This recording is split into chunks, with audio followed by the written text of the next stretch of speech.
Assalamualaikum warahmatullahi wabarakatuh. Bapak, Ibu, saudara-saudara sebangsa setanah air, pagi tadi saya telah memimpin rapat terbatas secara virtual tentang Undang-Undang Cipta Kerja bersama jajaran pemerintah dan para gubernur. Dalam undang-undang tersebut terdapat 11 klaster yang secara umum bertujuan untuk melakukan reformasi struktural dan mempercepat transformasi ekonomi.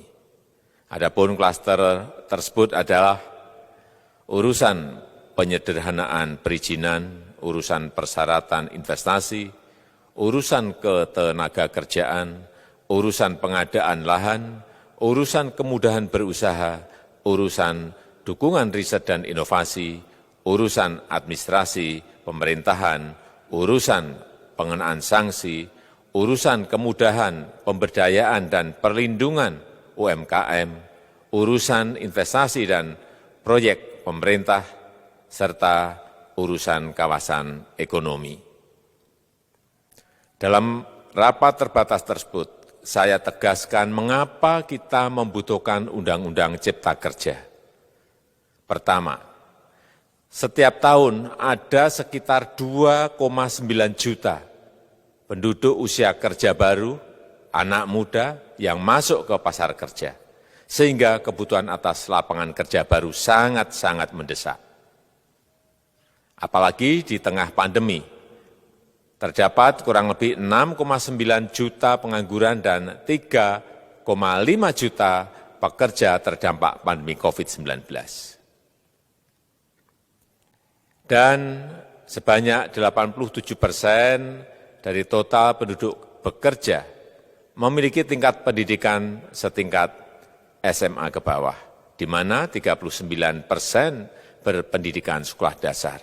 Sehingga perlu mendorong penciptaan lapangan kerja baru, khususnya di sektor padat karya.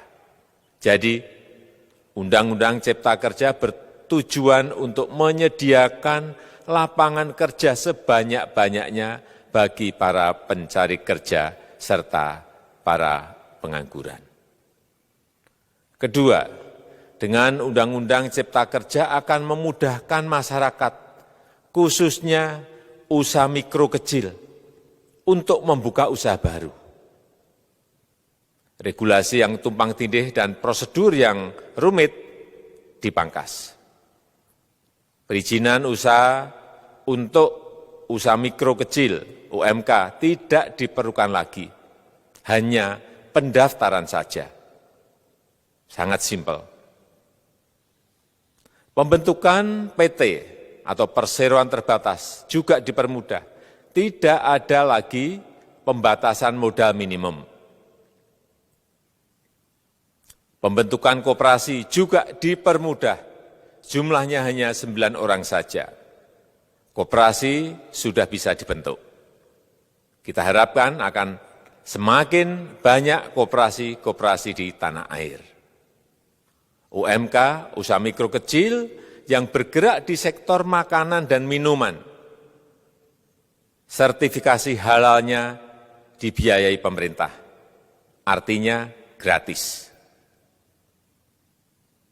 Izin kapal nelayan penangkap ikan misalnya, hanya ke unit kerja Kementerian KKP saja. Kalau sebelumnya harus mengajukan ke Kementerian KKP, Kementerian Perhubungan, dan instansi-instansi yang lain.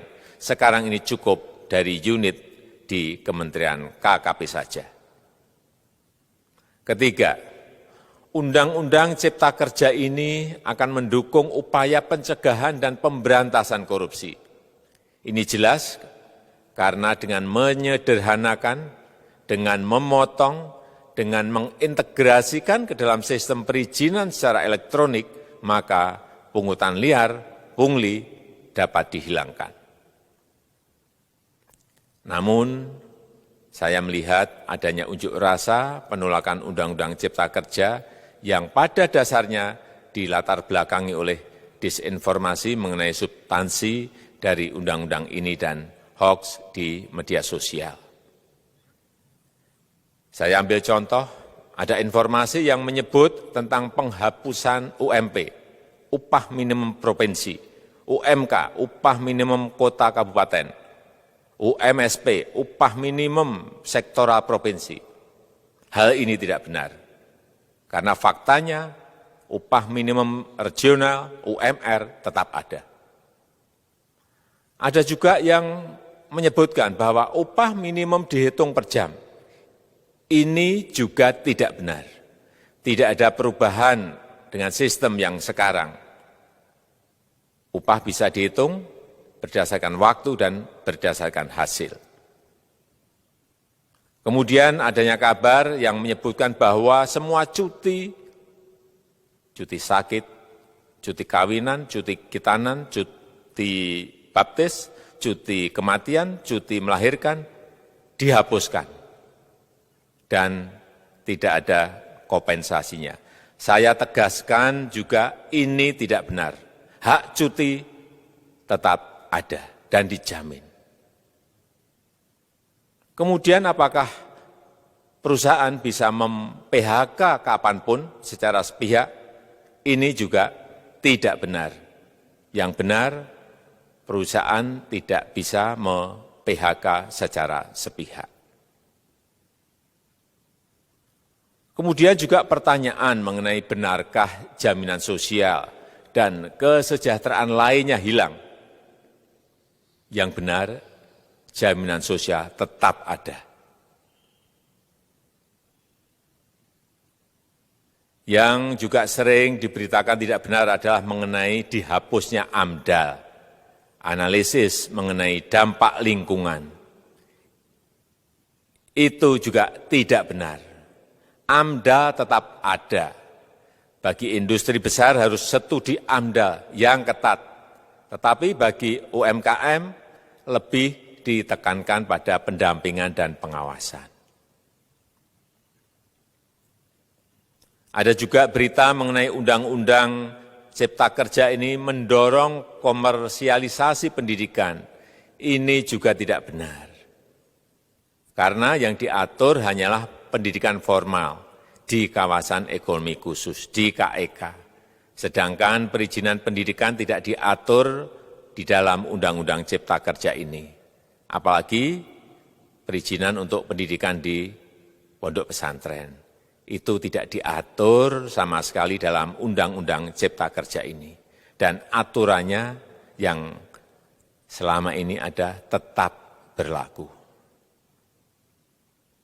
Kemudian diberitakan bahwa keberadaan bank tanah. Bank tanah ini diperlukan untuk menjamin kepentingan umum, kepentingan sosial, kepentingan pembangunan nasional, pemerataan ekonomi, dan konsolidasi lahan serta reforma agraria. Ini sangat penting untuk menjamin akses masyarakat terhadap kepemilikan tanah, kepemilikan lahan. Dan kita selama ini tidak memiliki bank tanah. Saya tegaskan juga bahwa Undang-Undang Cipta Kerja ini tidak melakukan resentralisasi kewenangan dari pemerintah daerah ke pemerintah pusat. Tidak ada. Perizinan berusaha dan pengawasannya tetap dilakukan oleh pemerintah daerah sesuai dengan NSPK, norma, standar, prosedur, dan kriteria yang ditetapkan pemerintah pusat. Ini agar dapat tercipta standar pelayanan yang baik di seluruh daerah. Dan penetapan NSPK ini dapat nanti akan diatur di dalam PP atau peraturan pemerintah. Selain itu, kewenangan perizinan untuk non-perizinan berusaha tetap ada di Pemda, sehingga tidak ada perubahan. Bahkan kita melakukan penyederhanaan, melakukan standarisasi jenis dan prosedur berusaha di daerah. Dan perizinan berusaha di daerah diberikan batas waktu. Ini yang penting di sini. Jadi ada service level of agreement. Permohonan perizinan dianggap disetujui bila batas waktu telah terlewati. Saya perlu tegaskan pula bahwa Undang-Undang Cipta Kerja ini memerlukan banyak sekali peraturan pemerintah atau PP dan peraturan presiden atau Perpres. Jadi setelah ini akan muncul PP dan Perpres yang akan kita selesaikan paling lambat 3 bulan setelah diundangkan. Kita pemerintah membuka dan mengundang masukan-masukan dari masyarakat dan masih terbuka usulan-usulan dan masukan dari daerah-daerah. Pemerintah berkeyakinan melalui Undang-Undang Cipta Kerja ini jutaan pekerja dapat memperbaiki kehidupannya dan juga penghidupan bagi keluarga mereka. Dan kalau masih ada, jika masih ada ketidakpuasan terhadap Undang-Undang Cipta Kerja ini, silahkan mengajukan uji materi atau judicial review melalui MK, Mahkamah Konstitusi. Sistem ketatanegaraan kita memang mengatakan seperti itu. Jadi, kalau masih ada yang tidak puas dan menolak, silahkan diajukan uji materi ke MK. Saya rasa itu yang bisa saya sampaikan pada kesempatan yang baik ini. Terima kasih. Wassalamualaikum warahmatullahi wabarakatuh.